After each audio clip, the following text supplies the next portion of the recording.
కృష్ణ గారు ఆల్రెడీ దర్బార్లో కూర్చి ఉన్నారు. మరి బాబా మాట వారి గొంతు ద్వారా మనం విందాము. వారిని సావధానంగా ఆహ్వానిద్దాం. జై బాబా అండి రామకృష్ణ గారు. జై బాబా మూర్తి గారు. జై బాబా. జై జై బాబా సార్. ఇవాటి నుంచి అవే మాస్టర్ వర్క్స్ అనే దాని నుండి మనం ఒక్కొక్కటిగా, నేను వర్డ్ టు వర్డ్ చదివి ట్రాన్స్లేట్ చేయను, బట్ దాని టెక్స్ట్ ప్రకారంగా వెళ్ళి తెలుసుకుందాము. అది ఒక మంచి పుస్తకం. 1975లో వనితా ఐవి వనితా డ్యూస్, మనందరికీ తెలుసు. ఆమె అమెరికా సూఫీజంలో ముర్షిదాగా ఆమెను బాబానే స్వయంగా ఉండమని చెప్పటం జరిగింది. సో ఆ పుస్తకానికి ముందుగా పరిచయం బాబాకు ప్రముఖ ప్రేమికుడైనటువంటి ఆలన్ కోహన్ పిహెచ్డి, ఆయన దాత్రిక్, ఈరాజీ దాత్రిక్ అని వాళ్ళిద్దరూ కలిసి దానికి పరిచయం రాశారు. ఈ పుస్తకానికి 1974-75లో అది ముద్రించబడింది ఆ పుస్తకం. వాళ్ళు ఈ పుస్తకాన్ని గురించి చెప్తూ, నిజానికి ఆధ్యాత్మిక సాహిత్యంలో ఆధ్యాత్మికంగా అవగాహన కోసం ఈ పుస్తకం చాలా అద్భుతమైన పుస్తకము అని వాళ్ళు చెప్తూ, దీంట్లో ఒక ఆధ్యాత్మిక గురువు తన శిష్యులను, సాధకులను పరిపూర్ణత్వం వైపు తీసుకొని వెళ్ళే ఆధ్యాత్మిక మార్గంలో ఎలా వారికి గైడెన్స్, ఎలా వారికి మార్గదర్శకత్వం చేస్తారు, దానికి ఆయన అనుసరించే అటువంటి టెక్నిక్స్ అన్నారు. అంటే ఆయన తనదైన మార్గము. ఇక్కడ ఒకటి చెప్పుకోవాలి, బాబా చెప్పారు, మామూలుగా ఇంపర్ఫెక్ట్ గురువులు అంటే అపరిపూర్ణులైనటువంటి మామూలు బోధ గురువులు ఎవరైతే ఉంటారో వాళ్ళకి, వాళ్ళ శిష్యులకు చెప్పేది కామన్ ప్రాక్టీస్ ఉంటుంది. అందరినీ కూర్చోబెట్టి ముక్కు మూసుకోండి, కళ్ళు మూసుకోండి, ధ్యానం చేయండి, అది చేయండి, ఇది చేయండి అని చెప్తూ ఉంటారు.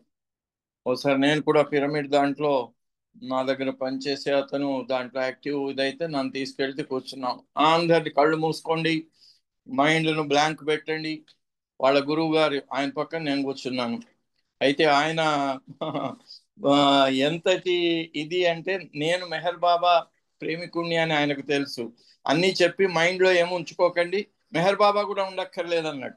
నాకు నవ్వు వచ్చింది. ఎందుకంటే నేను ఆయన పక్కన కూర్చున్నాను కనుక బహుశా మరి నన్ను ఉద్దేశించి అన్నాడేమో, నాకు నవ్వు వచ్చింది. అంతా ఇది. అయితే వాళ్ళందరూ అంటే బోధ గురువులు, అపరిపూర్ణులైన గురువులు చేసే అటువంటి ఆ మార్గదర్శకత్వం కానీ వాళ్ళు అనుసరించే పద్ధతులు శిష్యుల పట్ల ఒకటే రకంగా ఉంటుంది. ఎందుకంటే ఎవరు ఏ స్థాయికి ఎదిగి ఉన్నారు, ఎవరు ఎంత ప్రయాణం చేశారు, ఇంకా ఎంత ప్రయాణం చేయవలసి ఉంది అనే విషయం బోధ గురువులకు తెలియదు. అది ఆధ్యాత్మికమైనటువంటి పర్ఫెక్ట్ మాస్టర్, ఆయన పరిపూర్ణుడైనటువంటి సద్గురువుకు మాత్రమే అది ఇన్ అండ్ అవుట్ తెలుస్తుంది. అందుకని బాబా అన్నాడు, నేను అనుసరించే పద్ధతి ప్రతి ఒక్కరి విషయంలో భిన్నంగా ఉంటుంది, కామన్ ఉండదు. అది అందరికీ ఒకే పద్ధతి ఉండదు అనమాట. ఎందుకు? ఆయనకు తెలుసు ఎవరెవరిది ఏమి ఏ రకమైనటువంటి పరిస్థితి అనేది. అందుకని ఇక్కడ అంటున్నారు, అది ఆ సద్గురువులు పరిపూర్ణులైన వారు అనుసరించే అటువంటి టెక్నిక్స్, ఆ పద్ధతులు ఏవైతే ఉన్నాయో అది చాలా వారిని సరిగ్గా ముందుకు నడిపించేలాగానే ఉంటాయి. అయితే ఈ ఆథర్, దీన్ని రాసినటువంటి ఐవి డ్యూస్ అనే ఆమె చాలా అర్థం చేసుకొని బాబా విషయాలను అటు సద్గురువు వైపు నుంచి ఇటు శిష్యుని వైపు నుంచి, రెండు వైపుల నుంచి కూడా అర్థం చేసుకొని ఆ ఇద్దరి యొక్క సంబంధ బాంధవ్యాలను తెలుసుకొని రాసినటువంటి పుస్తకం కాబట్టి ఇది చాలా బాగుంటుంది. తర్వాత 1948 నుంచి ఆమె అవతార్ మెహర్ బాబాకు శిష్యురాలైపోయింది. చాలా సన్నిహితమైన శిష్యురాలుగా మారిపోయింది 1948 నుంచి ఆమె. ఎందుకంటే అప్పటికే millions to be the latest అందరికీ అంటే ఏ అవతార యుగంలో కూడా ఈ అవతార యుగంలో బాబాను నమ్మినంత మంది, అన్ని వేల సంఖ్యలో బాబా దగ్గరికి వచ్చి దర్శనం చేసుకున్నటువంటి విషయం ఇంతకు ముందు ఏ అవతారంలో కూడా జరగలేదు. అలాగే ఇంత విస్తృతంగా యావత్ విశ్వం ప్రపంచమంతా తిరిగినటువంటిది ఇంతకు ముందు అవతారంలో, ఎందుకంటే అప్పటికి ఇంకా ఇన్ని రకాలైనటువంటి డెవలప్మెంట్స్ రాలేదు. ఈ యుగావతారుడు అంత విస్తృతంగా చేయవలసిన పని ఉంది కాబట్టి ఆయన ఈ అవతార కాలంలో, మరి ఆయన పుట్టింది 1894 ఫిబ్రవరి 25. అయితే ఆయన 1930s లో విస్తృతమైన ప్రయాణాలు చేసినప్పుడు ఓడలోనే చేశారు. కానీ ఎంత ఆ శాస్త్ర సాంకేతిక పరిజ్ఞానం ఎంత వడివడిగా పెరిగిందంటే ఈ 50 సంవత్సరాల కాలంలో, అంతకుముందు 500 సంవత్సరాల కాలంలో కూడా పెరగనంత శాస్త్ర సాంకేతిక జ్ఞానం ఈ 50 ఏళ్లలో పెరిగింది. ఎందుకు? అవతారణి పనికి అది పనికి రావాలి కాబట్టి. ఆయన చేతిలో పట్టుకున్నటువంటి అక్షర ఫలకం ఇవాళ అందరి చేతుల్లో మొబైల్ ఫోన్లుగా మారిపోవటం మనందరం గమనిస్తూనే ఉన్నాం. సో అలా బాబాను ఈ యుగావతారంలో వేల మంది బాబాను అనుసరించారు. ఆయన ఈ యుగానికి అవతారుడు అని నమ్మారు. అలాంటి ఆయన దగ్గరికి ఈమె చాలా సన్నిహితమైన శిష్యురాలిగా 1948లో మారిపోయింది. మెహర్ బాబా మనందరికీ తెలుసు కదా, బాబా చెప్పినట్టుగా I was Rama, I was Krishna అని చెప్పినట్టుగా బాబా అన్నారు, ప్రేమ సత్యం అనే అటువంటి ఈ దివిటీని ఆ అది ఎప్పుడైతే వెలగటం తగ్గిపోతుందో, దాని యొక్క వెలుగు ఎప్పుడైతే క్షీణించిపోతుందో, దాన్ని మళ్ళీ ప్రకాశవంతంగా చేయటానికి నేను ప్రతి యుగంలో వస్తాను అని బాబా చెప్పిన మాటను అక్కడ వాళ్ళు వాడుకుంటూ జొరాస్టర్గా, రాముడుగా, కృష్ణుడుగా, బుద్ధుడుగా, జీసస్గా, మొహమ్మద్ ప్రవక్తగా, ఇప్పుడు మెహర్ బాబాగా వచ్చాను అనే బాబా చెప్పిన సందేశాన్ని వాళ్ళు అక్కడ ఉదహరిస్తూ అలాంటి ఆయనను ఈ యుగంలో ఇన్ని వేల మంది అనుసరించటం, అలాగే ఐవి జ్యూస్ 1948లో బాబా దగ్గరికి చేరి బాబాను తన యొక్క గురువుగా స్వీకరించింది. ఆమె spiritual teacher in her own right. ఆమె బాబాకు సమర్పణ చేసుకుంది. అప్పుడే బాబా ఆమెను, ఎందుకంటే రబియా మార్టిన్ అని మనందరికీ తెలుసు, వెస్టర్న్ వరల్డ్లో ముఖ్యంగా ఆస్ట్రేలియాలో, అమెరికాలో ఈ సూఫిజం ద్వారా ఇనిషియేట్ అయ్యి బాబా దగ్గరికి చాలా మంది వచ్చారు. చాలా మంది ప్రేమికులు, ఆలన్ కోహన్ కూడా, అంటే మన ఫ్రాన్సిస్ బ్రాబజాన్ కూడా, వీళ్ళందరూ కూడా, డాన్ స్టీవెన్స్, వీళ్ళంతా ఆ సూఫిజం వైపు నుంచి ఇనిషియేట్ అయ్యి ఇటు వచ్చారు. అలా రబియా మార్టిన్ ఇనాయత్ ఖాన్ పెట్టినటువంటిది ఈ సూఫిజం అనేటువంటి సంస్థ. దానికి రబియా మార్టిన్ అనే ఆమె ముర్షిదా అంటే గురువుగా ఉంటూ, ఆమె ఐవి జ్యూస్ను ఆమె తర్వాత ముర్షిదాగా ఉండాలి అని ఆమె ప్రతిపాదించింది. అప్పుడు ఆమె ఐవి జ్యూస్ అనుకుంది, అయ్యో నాకు ఏమి అనుభూతి లేదు, నేను గురువుగా ఉండి ఇంతమందిని ఎలా నడిపించగలుగుతాను, నాకేమి ఆ జ్ఞానము లేదు, అనుభూతి లేదు, ఎలా అని బాబాకు చెప్పినట్టయితే అప్పుడు బాబా ఆమెకు నేనున్నాను నీ వెనకాల, నువ్వు దాన్ని స్వీకరించు అని చెప్పటం జరిగింది. అలా మెహర్ బాబాతో ఉన్నందున మెహర్ బాబా యొక్క ఆదేశం ప్రకారంగా ఆమె దాన్ని స్వీకరించటం జరిగింది. అప్పుడు ఆమె ఎందుకు, ఆమె కొంతమంది ఆ శిష్యులకు బాబా చెప్పిన విషయాలు తీసుకొని వాళ్లకు గైడెన్స్, వాళ్లకు ఆ జ్ఞానాన్ని బోధించటం కూడా చేయవలసి ఉంది కాబట్టి ఆమె చాలా డీప్గా చదివి ఆ బాబా విషయాలను కూడా, అందుకనే ఆమె కోసం బాబా సూఫిజం రీఓరియంటెడ్ అని దాంట్లో కొన్ని మార్పులు చేర్పులు చేసి ఆమెను ముర్షిదాగా ఉండమని అనుమతించారు. అయితే ఈ బుక్లో ఆమె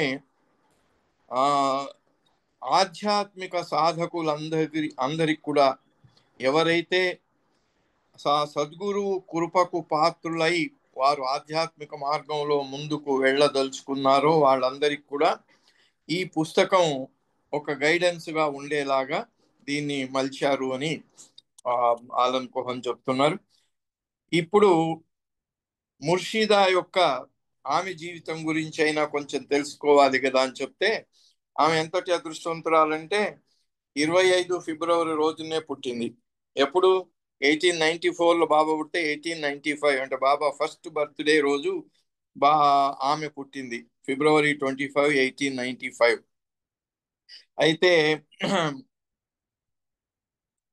ఆమె చిన్నప్పుడు చాలా శ్రావ్యంగా పాడేదట, మంచి గొంతు.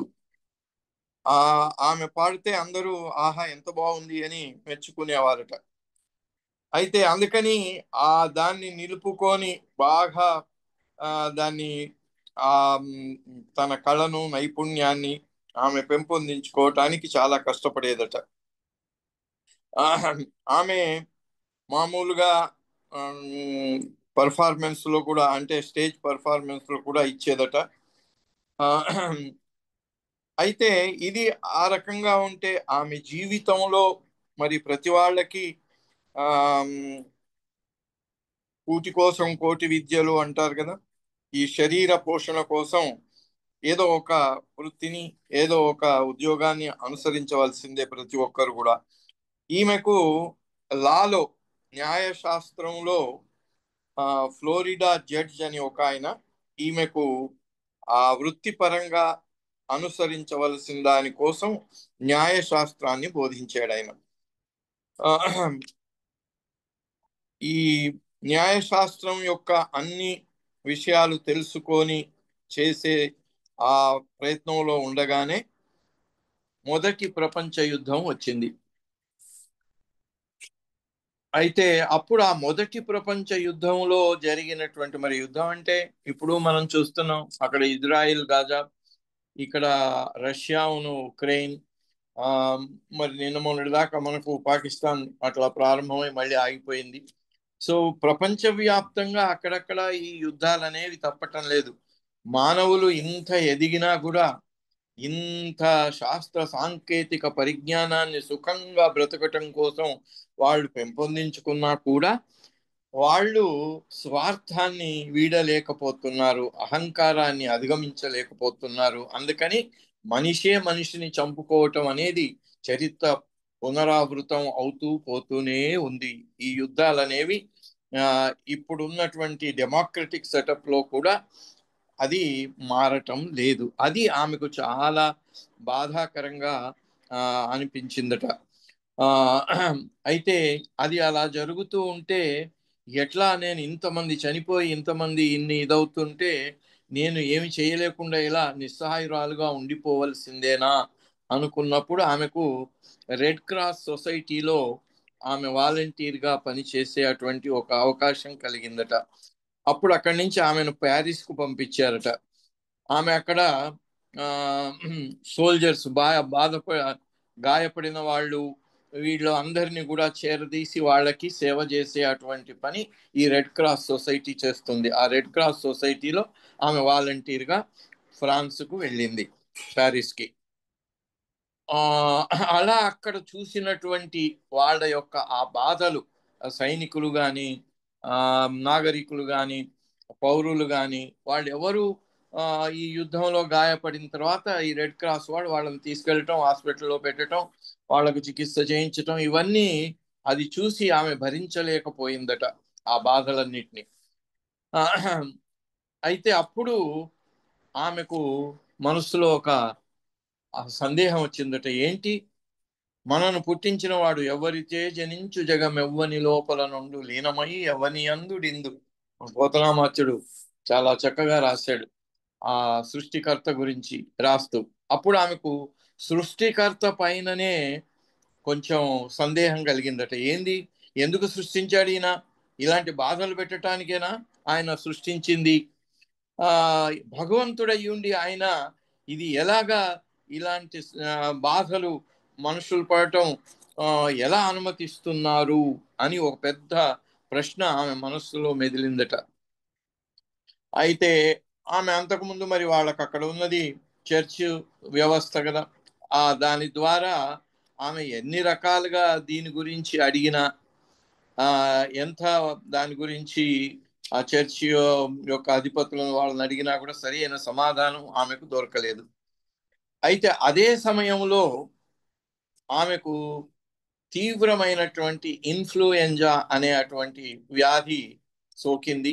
ఆ వ్యాధి వల్ల ఆమె ఇంకా మళ్ళీ ఎప్పుడు పాడలేదు అనే అటువంటి ఆమెకు అలాంటి ఆ నష్టం వాటిల్లింది.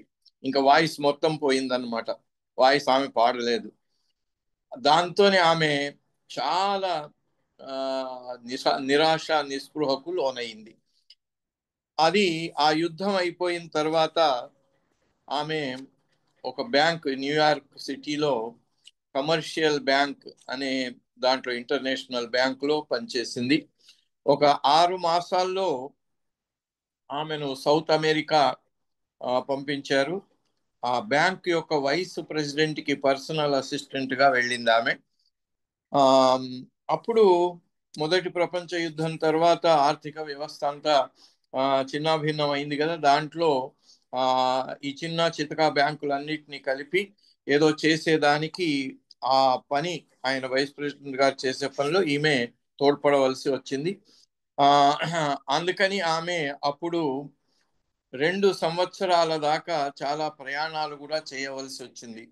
గాడిదల పైన కూర్చొని కూడా ఆమె వెళ్ళవలసి వచ్చింది అడవుల్లో, ఎడారుల్లో. సౌత్ ఆఫ్రికాలో కూడా ఉన్నది ఆమె. ఉండి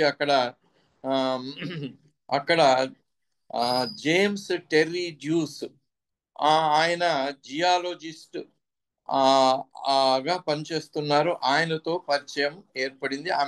ఆయనను కలవటం జరిగింది. అక్కడి నుంచి మళ్ళీ న్యూయార్క్ వచ్చిన తర్వాత ఆమెను సెంచురీ మ్యాగజైన్ వాళ్ళు ఎడిటర్గా ఉండమని వాళ్ళు అడిగారు.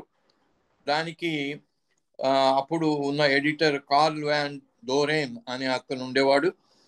ఆ ట్రిప్లో ఆమె ఈ డ్యూస్ను మళ్ళీ కలవటం జరిగింది.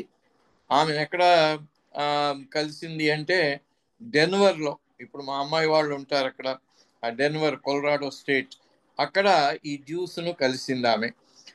అక్కడే డ్యూస్ను పెళ్లి చేసుకుంది. ఆ పెళ్లి చేసుకున్న తర్వాతే ఆమె పేరులో డ్యూస్ వచ్చింది, ఐవి డ్యూస్.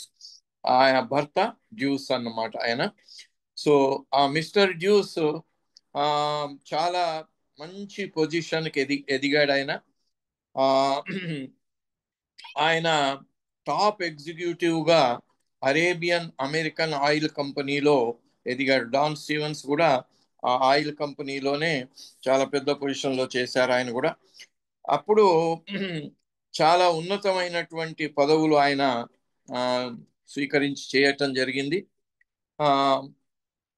అట్లాగే ఆయన ఆర్బిట్రేటర్గా కూడా అరేబియన్ అమెరికన్ పెట్రోలియం డిప్లొమసీ వాళ్లకు వచ్చిన తగాదాలను తీర్చటంలో కూడా మంచి పాత్ర వహించారట. అట్లా 42 సంవత్సరాలు ఈమె డ్యూస్కి భార్యగా, ఐవి డ్యూస్ ఉండి ఆమె అతనితో పాటు అతని బాధ్యతలు నిర్వర్తించటంలోను, ఇటు కుటుంబ బాధ్యతలు కూడా స్వీకరించి రెండింటిని సక్రమంగా నిర్వర్తించింది. ఆమె అందుకని ప్రపంచవ్యాప్తంగా ఎన్నో చోట్లకి వెళ్ళవలసి వచ్చింది. ఎంతో పెద్ద పెద్ద వాళ్ళందరినీ కలిసి వాళ్ళతో సంప్రదింపులు చేయవలసినటువంటి అవసరాలు వచ్చాయి. రాజకీయంగా, ఇటు బిజినెస్ పరంగా కూడా ఆమె అలా పెద్ద పెద్ద వాళ్ళతో సంబంధాలు చాలా పెంచుకొని వాటిని వాళ్ళతో వ్యవహరించటం జరిగింది. ఇట్లా ప్రాపంచికమైనటువంటి అనుభవాలన్నిటితో పాటుగా ఆమె ఐవి డ్యూస్ స్పిరిచువల్ గా కూడా లోపల ఉన్నటువంటి తపన అది ఆగిపోదు కదా. కేవలం ఇంకా అది పూర్తిగా లోపల ఉన్నది దాగిపోయి ఉన్నప్పుడు మాత్రమే కేవలం ప్రపంచం కోసమే మనిషి బ్రతకటం జరుగుతుంది. ఆ లోపల ఉన్నటువంటి ఆధ్యాత్మిక తపన ఏదైనా అది కొంచెం కొంచెం బయటికి వస్తూ ఉంటే ఈ ప్రాపంచికమైనటువంటి ఇన్ని రకాలుగా ఆమె ఉన్నతమైనటువంటి పదవులు చేసిన ప్రపంచవ్యాప్తంగా తిరిగినా దాంతో సంతృప్తి కలగదు. అందుకని ఆధ్యాత్మికమైనటువంటి అన్వేషణ కూడా ఆమె కొనసాగించింది. అయితే ఆధ్యాత్మికంగా ఆమెకు ఎక్కడికి వెళ్ళినా కూడా ఆమెకు సరిపడే అటువంటి సమాధానాలు దొరకలేదట. ఆమెను సంతృప్తిపరిచే సమాధానాలు ఆమె ప్రశ్నలకు దొరకలేదట. ఎందుకు? అప్పుడు ఆమె అడిగింది ఎవరిని? చర్చి ఫాదర్ని, ప్రీస్ట్లని, వీళ్ళను. ఎందుకు? వాళ్ళ దగ్గర డాగ్మాస్ అండ్ కన్వెన్షనల్ రిలీజియన్, వాళ్ళు దేన్ని హెడ్ చేస్తున్నారు, దేన్ని నడిపిస్తున్నారు? ఈ తంతులతో, ఆడంబరాలతో నడిపించే అటువంటి మతం అనే అటువంటి దానికే వాళ్ళు ఇది ఉన్నారు. కానీ అంతరంగంలో నుంచి వచ్చే ఆధ్యాత్మికమైనటువంటి అన్వేషణకు సరిపడే సమాధానాలు చెప్పే అటువంటి శక్తి వాళ్లకు లేదు. అది కేవలం సద్గురువులకు మాత్రమే ఉంటుంది. Later she studied intensely all types of occult. అప్పుడు ఆమె అన్ని చదివారు దాని గురించి. కానీ ఆమెకు దేంట్లో కూడా సరి అయిన సమాధానాలు దొరకలేదు. ఇక చివరగా ఆమెకు 1940s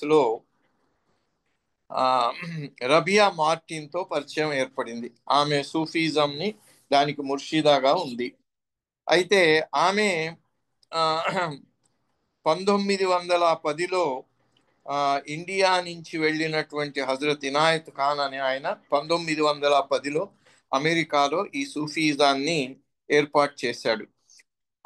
అప్పటి నుంచి రబియా మార్టిన్ ఆయనను అనుసరించి వచ్చింది. ఆయన తర్వాత ఆమె వాళ్లకు లీడర్గా ఉంటూ వచ్చింది.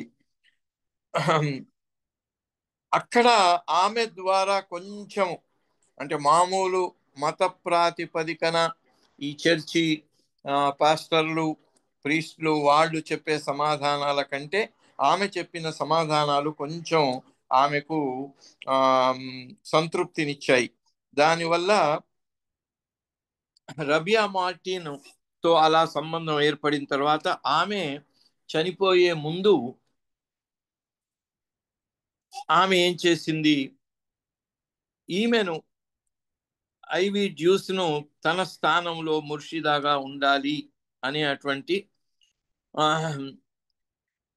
ఆ ప్రతిపాదన చేసేసరికి ఈమెకి ఇంకా దుఃఖం అయిందట. అయ్యో, నాకేమీ తెలియదు, నేనే ఇంకా ఇప్పుడు ఆమె ద్వారా కొన్ని విషయాలు తెలుసుకున్నా. కానీ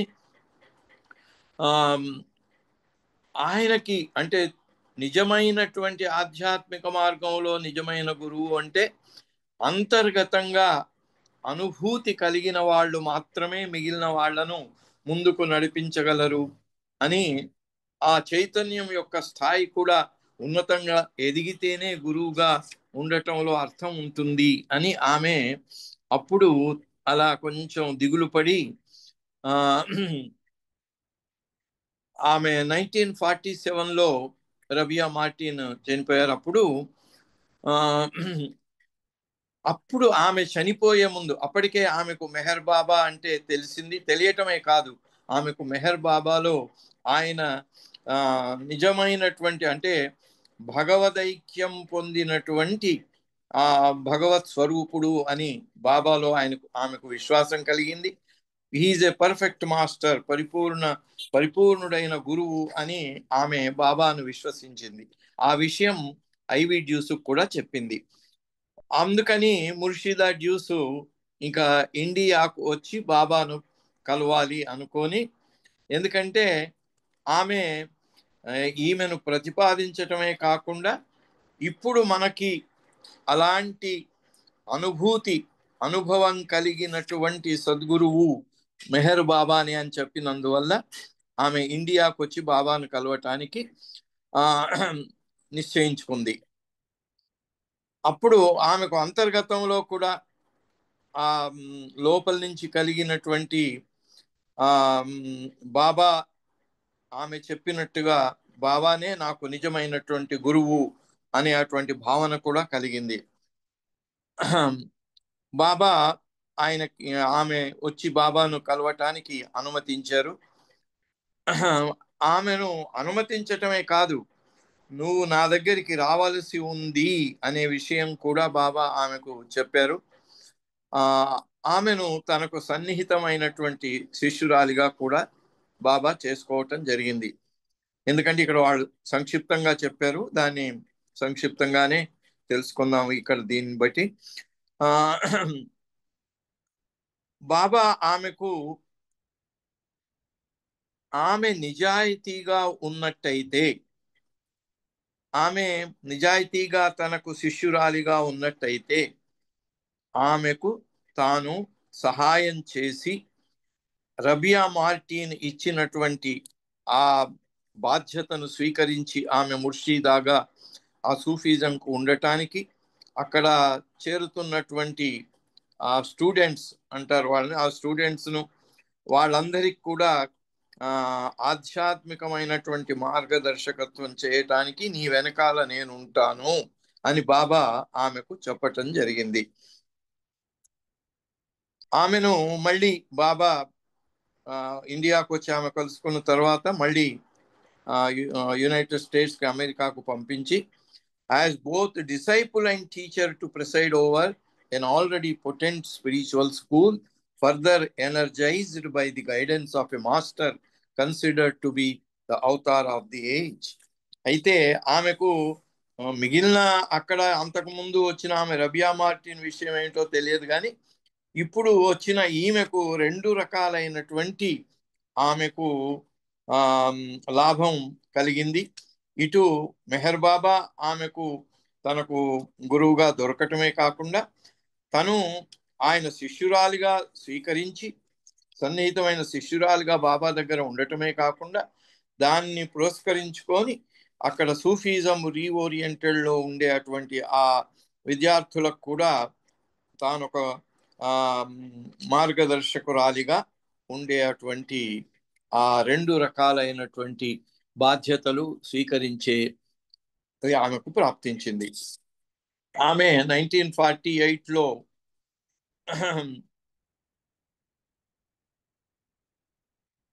ఆమె ఎప్పుడైతే 1948లో మెహర్ బాబా దగ్గరికి వెళ్ళి తర్వాత ఇటు ముర్షిదా కూడా ఉండే అటువంటి సిచ్యువేషన్ ఎప్పుడైతే ఆమెకు వచ్చిందో అప్పుడు ఆమెకు ఎప్పుడు కూడా సమస్యలు వస్తూనే ఉంటాయి కదా, ఒకటి దాని తర్వాత ఒకటి. అప్పుడు అక్కడ పరిస్థితి ఎట్లా వచ్చిందంటే సూఫీ ఆర్డర్లో ఉన్న వాళ్ళందరూ కూడా మెహర్ బాబాను విశ్వసించటానికి, ఆయనలో విశ్వాసం ఉంచుకోవటానికి తిరస్కరించారు. వాళ్ళు మాకు మెహర్ బాబా అంటే నమ్మకం లేదు అన్నారు. సమ్ అపోజ్డ్, కొంతమంది దాన్ని వ్యతిరేకించారు కూడా, దాన్ని విమర్శించారు కొంతమంది. ముర్షిదాను నువ్వేంటి ఇక్కడ, నిన్ను రబియా మార్టిన్ నిన్ను గురువుగా పెడితే నువ్వేమో మెహర్ బాబాను తీసుకొస్తున్నావేంటి అని ఆమెను నిందించారు. చాలా మంది వదిలేసి వెళ్ళిపోయారట, ఆ సూఫీజం నుంచి కూడా వెళ్ళిపోయారట కొంతమంది.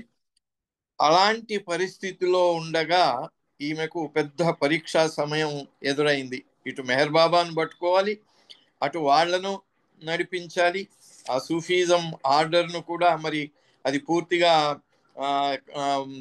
చెరిగిపోకుండా దాన్ని ఎందుకు బాబా స్వయంగా చెప్పారు, నువ్వు నాకు సన్నిహితంగా ఉంటూనే ఆ బాధ్యతలు కూడా స్వీకరించు అన్నారు.